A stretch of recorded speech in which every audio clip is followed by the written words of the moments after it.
The historic first 5-round fight in UFC history that was neither a main event nor a title fight went down at UFC 263 when Leon Edwards defeated Nate Diaz by unanimous decision in their welterweight bout.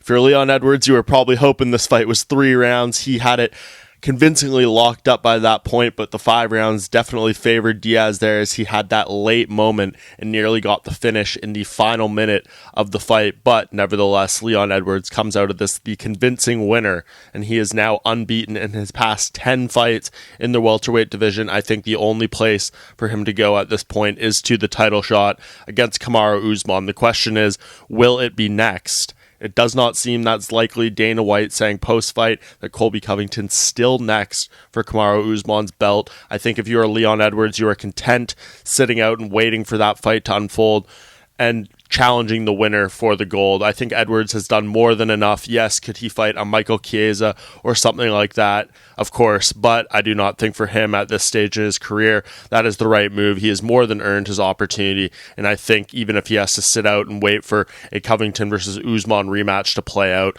that is his best play. He absolutely deserves the title shot, and if you're him, I do not advise taking any other fights unless a UFC belt is on the line. And when you look at Nate Diaz, what does the future hold for him? Yes, he lost this fight, but if you look at the fan reaction, the post-fight reaction from all sorts of people, it did not feel like he was a true loser here. We've said it many times, Nate Diaz's star power has outgrown belts, outgrown losses, all these different things. He is kind of one of those rare figures in the sport that can do things that are bigger than the actual outcomes inside the cage. So if you're Nate, you kind of press forward. Yes, this would have been a huge win for him that would have elevated him into the title discussion, all those things, but he is still a massive star and still a lot of options for him. I think it is very interesting the position he is in now, seemingly going into the last fight on his UFC contract. He said he wants a quick turnaround. It does seem he is definitely interested in fighting out the contract and seeing what options are out there, maybe a Jake Paul boxing match who called him out